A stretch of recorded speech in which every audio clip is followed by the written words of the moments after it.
Hello, and hi, welcome to another exciting edition of Python development. This is episode 2, essentially, of our series, and we're going to start getting into how to actually code into an actual file and where we can rerun our programs over and over again. And this is for Hyperactive Studios, and my name is Nate Nestler. All right, so with that, let's go ahead and hop over here. Let's see here, just need to get about right there. Alrighty. So Python, we already had a look at it a bit, but let's see about making this into a program that we can reuse. So let's do the same thing again like we did before. Let's say like num1 equals, I don't know, 5 this time maybe, and num2 equals 7. And let's say like result equals num1 plus num2, like that. And then we need to have some way of displaying it. Now we haven't talked about this yet, but in Python 3.0 and up, we need to put parentheses around our print here. Well, after our print, it's a function, a method, if you will. Well, function right now. Anyways, I'm not getting into that. We will later. So here we go. Print like this, and this will display the results of these two parts being added. But there's something pretty cool about this. Now we're going to get an error. I'm going to tell you that right now. I'm doing this on purpose so you can see what an error looks like, and so you can also see what it's like to develop some of this stuff. So that way I kind of get you through the workflow and seeing what it is you need to do from time to time. And it's going to put this in Python, and it's going to call this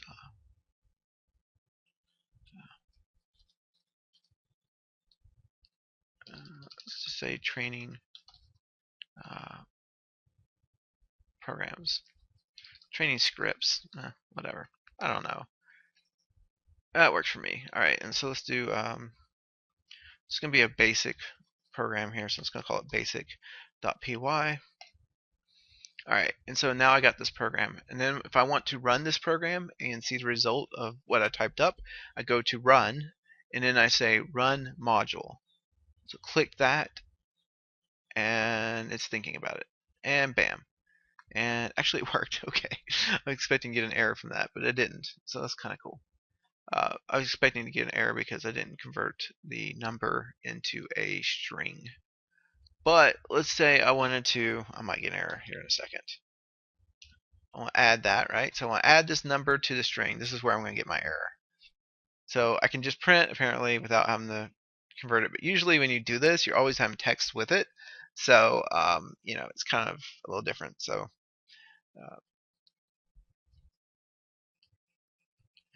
let's see here. The answer to adding, or I can say, so this is kind of fun. Like, remember how we could add words together and stuff from before? We can do it with these variables like this.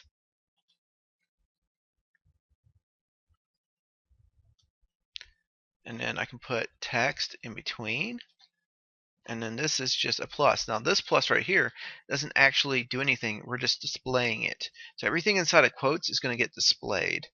And the part right here where we're referring to our variable, it's going to go into memory and get the value from that variable. And so that is going to get displayed as the value from those variables. So that's what we're doing. It'll make more sense here in just a second once you get to see it. Seeing it really helps make sense out of some of the stuff. Num2, and then let's add it again. Probably going, what? Nah, it's cool. Don't worry. It's not bad at all. Alright, so now I'm probably going to get an error. Let me save real quick. File, save. You can just kind of do this along with me. It'll help you if you do. Run module, and we get an error. Okay, why do we get an error? Well, it even tells us can't convert int, which is an integer. If you think like whole numbers and stuff like that, that's an integer. and it can't convert it into a str, which is a string. String is text. Remember, that's text. And so this is the error. It tells me the exact line of code that was the error, and tells me on what line that error was on. So it actually has line numbers. You don't have to hunt for it. I know for a fact that this is line 4 because alright, hold on. It's being difficult. Yeah, okay. Anyways, the line number is the line number is down here, along with where you are at on the column. So if I move my cursor over here, you can see that the number changed to a 32. So look in your bottom right corner here, and then LN is going to be your line, so that'd be line 4. So on line 4, 32 characters over on the column, that's where that position is on our cursor. So this is cool because I can just place my cursor in different places and see what line number I'm on down here, and I can go to the line that the error is on. So the error is of course on this line. Even displayed the error, the actual code to me that has the error, and told me the problem. So the problem is that num1, num2, and result are all integers, and they're not text. They're not strings. And remember, when I add these together, they need to be text. So I can convert a number into just text. And so what I need to do is say str here, open parentheses, close parentheses, and that will convert that number into a string, into a text. str again, open parentheses, close parentheses, and again str, open parentheses, close parentheses. Alright, there we go, and that will convert all our text, and now it should work without a problem. Alright, run the module, and bam, there it is. The answer is 5 plus 7 is 12. Yeah, so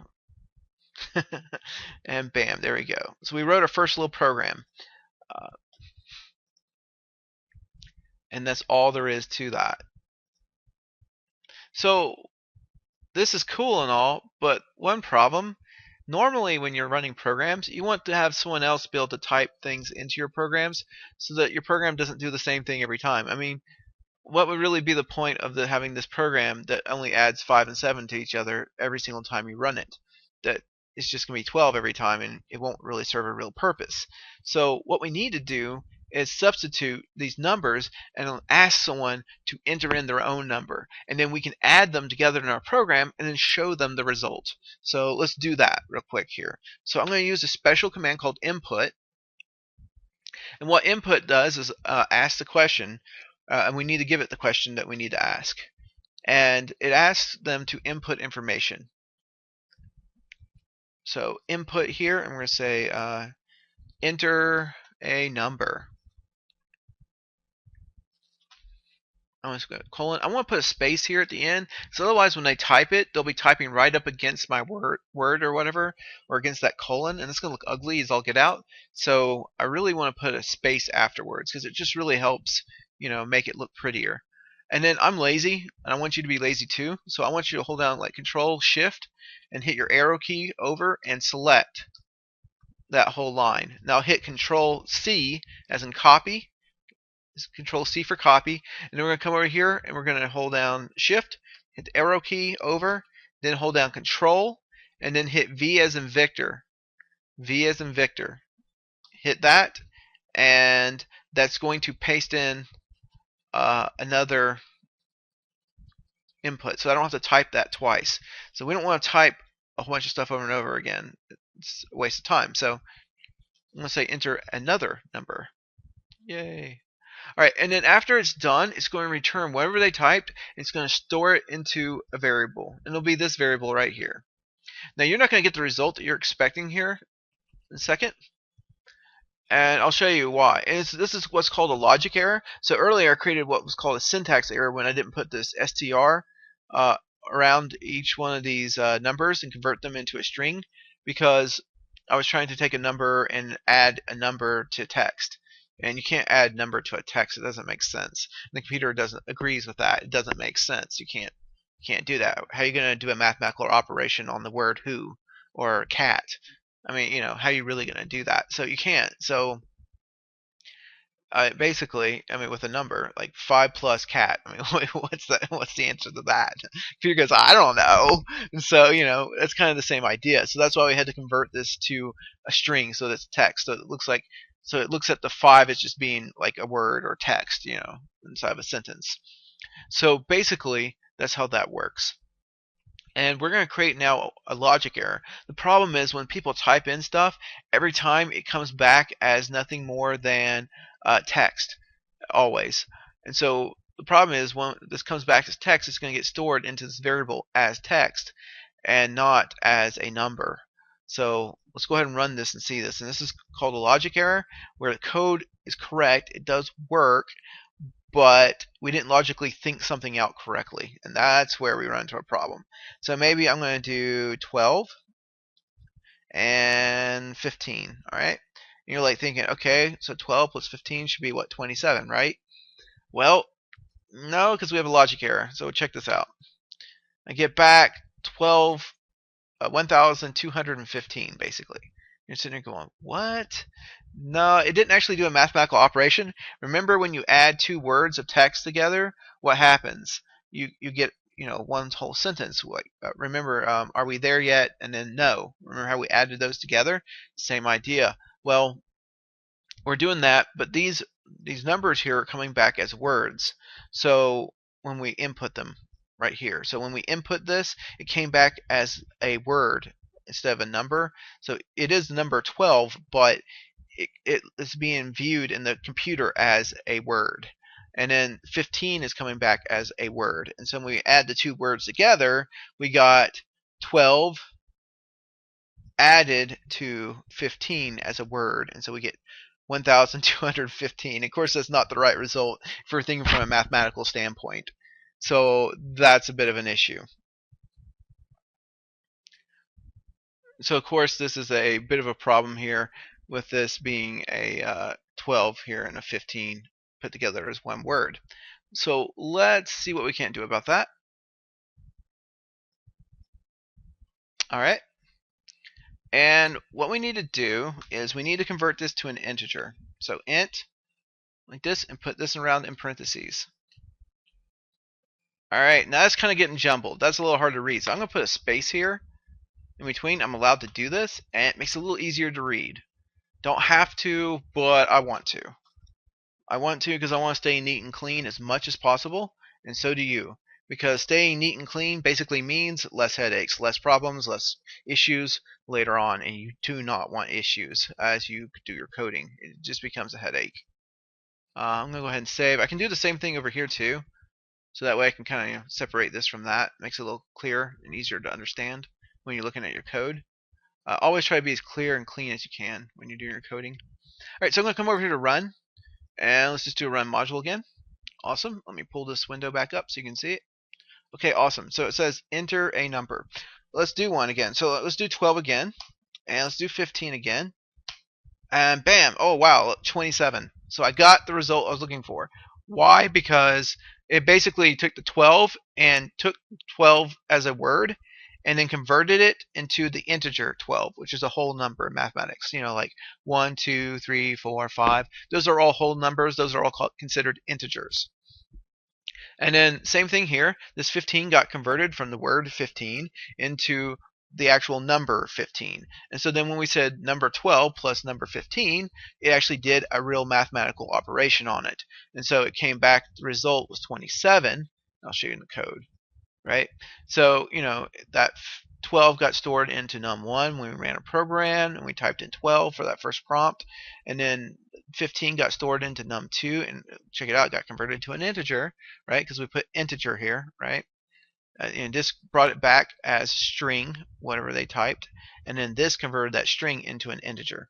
So we got a number out of it. So now 15, the number 15 is stored in num2. And then we have num1 plus num2. So we have 12 plus 15 added together comes up to 27, and the 27 got stored into our result variable. And then when we get to our print here, then it just basically displays it out. So the answer to, and then we have to convert our num1 into a string, because again it's a number, it needs to be a string again. So that got converted in, so that's 12 converted as a word, so it's the word 12. And then we added to that sentence. So how is this working? So let me explain this real quick, right? I want to show you something cool. It's called comments, and basically I can do something like a pound sign here, and I can start typing. And whatever I type after the pound sign, the computer does not see it. It ignores it. It's like it doesn't exist. But we can see it, so we can leave messages to ourselves to make it easy to look back at our code and understand what's going on. But num1, when we passed to it, right, was 12. All right, and then num2, when we ran a program, we typed this in, right, was num2 was 15, right? Cool. And then when we did our result here, right, what was happening there with that result? This result was equal to really 12 plus 15, right? Because num1 was 12, and num2, so we put our 12 there, right? And num2 is 15, right? And so we put our 15 here. And so we say 12 plus 15, that gets stored into our result. So what was the result equal to? Well, 27, right? We can do that mathematical operation. So that means in memory, result has the value of 27 stored in it. Okay, cool. Now, what happens? So when we come over here, right, we start composing our sentence that we're going to display on the screen, what do we get? Well, we get a couple of things here. We're going to get the answer to, and you're like, oh, closing quotes there, right? Well, yeah, but what we're going to be adding to that, and this will probably make more sense by doing this way, we convert this number into the string. So that becomes 12, like that in quotes. I'm going to add that like that, all right? And then I'm going to be adding what? Space plus that for that text. Bam, I'm going to add the next one. And what's that going to be? Well, so there we go. We added that piece of text there to it. And we're adding this text here. So this is going to be num2, and you're going to convert it to a string also, right? Yep. Okay. This gets a little confusing here. Seeing all these little parentheses around everywhere. And that was 15 for num2, right? There we go. So hopefully that makes a little more sense. And then we're going to add another bit of text, right? And that was our equal sign we have right here, right? So because the next thing is this equals right here, right? And then we need to do one more thing. We need to add. We need to convert result into a string, and we need to add it to our string. So let's add it to our string, and let's convert it. All right, and it's 27, and it's now a string. Okay, so that's our whole sentence.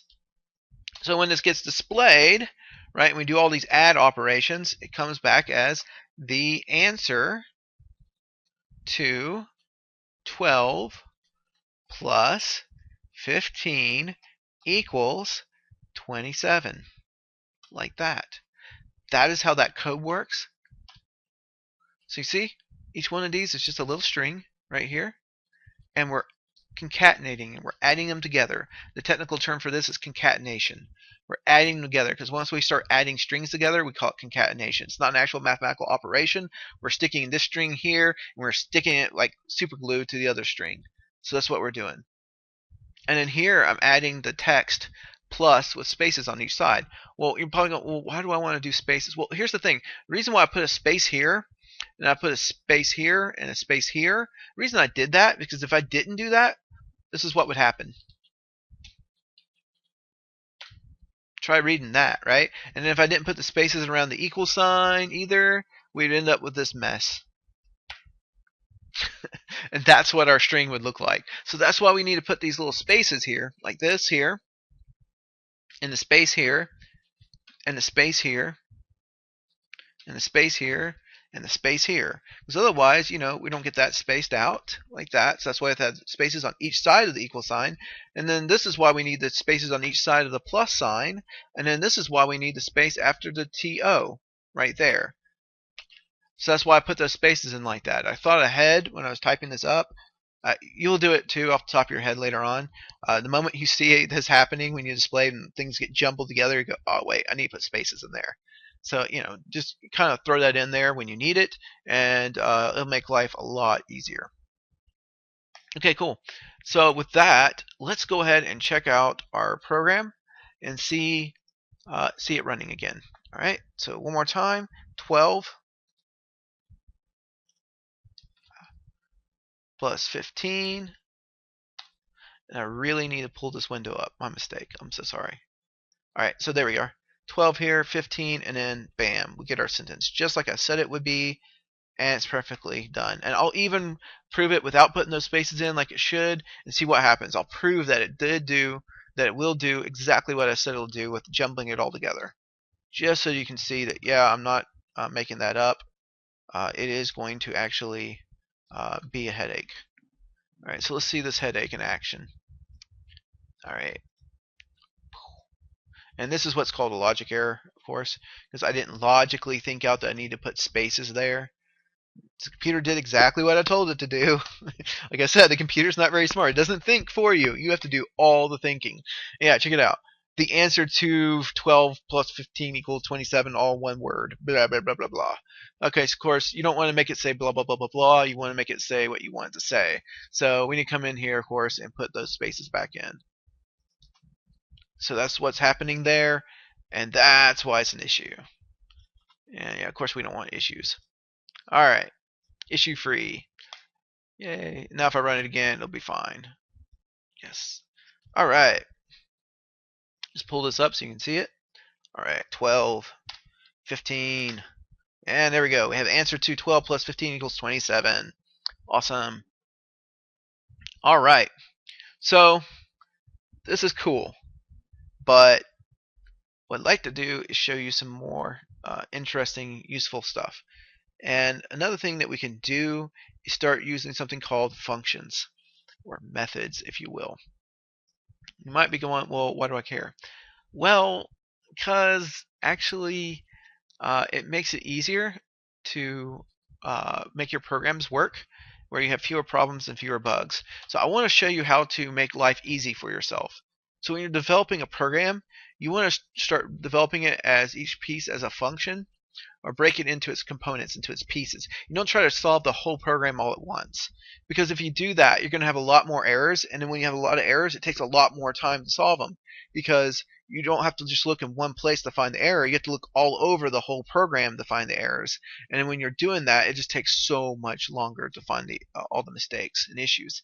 So the easiest thing to do is to develop each piece by piece, test it out as you do it, and then as you're testing it out, you're eradicating the errors, and then when you get to the end, you don't have to deal with like tons and tons of errors that you have to solve and work through and want to pull your hair out, basically. So when you break it down to these little pieces, you'll code like 100 times faster for solving your problems. So then it becomes a lot more enjoyable, because then you're just spending most of your time coding and making things do stuff you want it to do, and you're not sitting there fighting with the program or with your own logic, or your own code, where you didn't think something out, and then you have all these bugs. Oh my gosh, all these bugs at the end to fix. So you don't want to do that. So how do we make life easier? Okay, cool. So I'm going to create a function, and then how we can break this into small pieces that we just reuse. Okay, so if I'm going to create a function, it's called def here, and that means define, short for define. We're lazy. Programmers are lazy. It's awesome. It's wonderful. Some people like to call it efficiency. I like to call it laziness. Basically, we don't want to do extra work we don't really need to do. Think about it. If you're typing the same command like thousands of times over the course of a week, do you really want to type the whole thing out, or do you want to do like short abbreviations? The answer is you want to do short abbreviations. You don't want to type as much, right? Cut down on the carpal tunnel, without a doubt. So that's the issue here. So that's why we're going to just type it def here. That's why I'm doing these shorter names for my variables. It makes it easier. And the whole thing's better. But we can name our function, and then we can recall it later on. And so that way we can take an entire block of code that we write, and then we can just refer to it by a name. And it makes so much easier. That way we can also code a lot less. Because then instead of like writing the same code over and over again, we don't have to. We can just call it by its name, and it just does all that code that was called by that name. So let's call this let's see here. Let's call it intro, because this is like the introduction to the program here. I'm just going to do open close parentheses because we're not passing anything into it. If I was passing like additional variables in to do something inside my function, I would put them in between these parentheses, but I'm not right now. And then at the end of it, I must put a colon, all right, as required, have that colon there.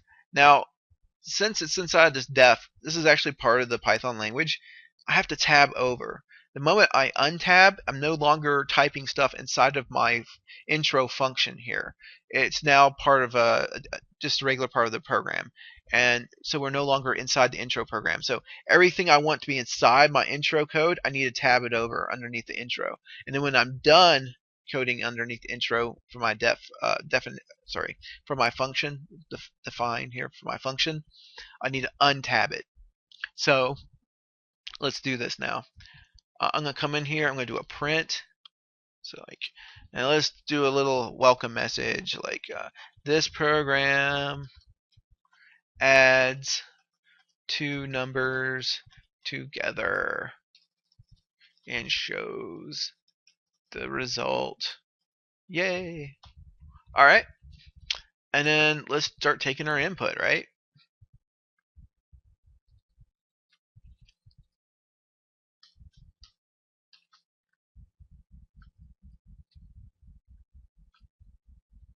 And then you tab that one over. Otherwise, well, it's not part of that function. So check it out. We have this command here, this print command, is part of our function. Num1 is part of our function. Why? Because we tabbed it over. Num2, part of this function, because we tabbed it over. And check it out. The very next line after that, we untab it, so that's not part of the function. So if I need to add another line, just brought my cursor up there and hit enter, it automatically tabs it for me. I'm lazy. So I'm going to go in here and say return space, and then I can return multiple variables here if I want. So I can say return num1 and num2. So that means after I'm done, I can actually have it return these values, which is cool. So then I can come down here in my to my program here. I can create another def if I want. I'm going to call this one main. This is standard. Every programming language uses this. We have one function called main. That's your main function for your whole program, and all your code that's going to be basically make up your program goes into the main function. I'll show you what I mean. So I can call other functions into my main function. I'll show you what I mean. So I'm going to tab that over. I'm going to make that part of the program. And I'm going to tab this over and make it part of my function also. And then in here, I need to set up num1 and num2.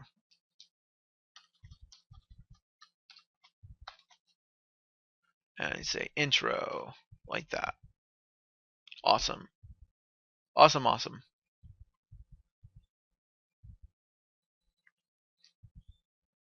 And then one last thing I need to do, I need to call main. Otherwise, this whole program is not going to run. Alright, let me show you this. So if I just leave these are just functions. Now, functions don't just run on their own. You have to call them. You have to tell them to run. And that's what I did over here. I need to put parentheses at the end of that. Sorry. Yeah, so you need, that's not a variable. Yeah, if you have a function, it has to have parentheses at least at the end of it. If you're passing in variables, there'd be variables going inside of these parentheses. But in this case, on both of these, I'm not doing that. But otherwise, how would the computer know between a variable and a function? I mean, they would look identical, right? So the parentheses at the end really lets the computer know, hey, this is a function. So, but again, functions just don't run on their own. You have to tell them to run. So come over here and say run module. Bam, it does it. All right, cool. Well, where's my code? What happened? See, I have to actually run this function. So I'm typing in main, open close parentheses, run it, and bam, it pops up. Oh my gosh, wow. What happened here? Oh wow, there, it worked. The whole program worked. Yep, that's why I said at the end there on this code, you have to run, you have to call the main function. Otherwise, it's not going to run automatically. You'd have to then run it at the prompt. That's not going to be really useful if you want to, deploy this as someone to use this program. So that wouldn't work out too well. So you need to put the main here with open close parentheses at the end of your program to make the actual program run. And then this way, this main function gets called at this point. This is where we're calling it by its name, right? We defined the main function here. We defined its name right here, called it main, right? and we define what it does here. So inside of our main, all this, it does all this code. Cool, cool, cool. All right, and then now when I run this, you'll notice it just automatically does the program. Yep, there it is. Automatically just started doing it. I didn't have to type in main, open close parentheses like I did before, right?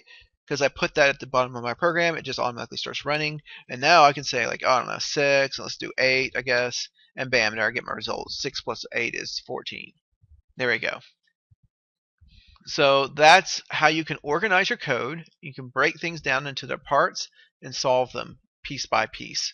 And this makes life so much easier because you'll save so much time and so much headaches doing this. And it really cuts down on a lot of headaches. You also got to see how you would return variables that you had inside of a function, how a function works, and how you can call that function later on. So, like, if I needed to do this code several times for this intro, I don't have to type it up over and over again. Instead, I could just do this several times, right? So I could just come in here like that, copy it with Control C, and then do Control V as in Victor, and paste it. Bam, and now it'll run it twice. So that's really cool. I don't have to type all that code over again, right? Because otherwise I'd have to type literally all this code twice, and that would suck. That would take a lot of extra effort. We don't want to do that. So this really saves you a lot of headaches and a lot of time, and makes it easier for you to code things, lets you problem solve easier, lets you simplify things, and yet also makes it run a lot better. Well, we're going to stop right here, and then we'll get into a little bit more advanced stuff here in the next video, where we start getting into making decisions and how to do decision structures, and how we can decide, what we want to do. Like, for instance, if the child is complaining too much, are we there yet? Are we there yet? Are we there yet? Do we put them in timeout? Do we pull the car over, etc.? Depends on just how aggravated we are at what point, for how many times they've said it as to what we need to do. So we need to make decisions, right? Exactly. So with that, this is second video on Python, and my name is Nate Nestler, and this is for Hyperactive Studios. Thank you very much.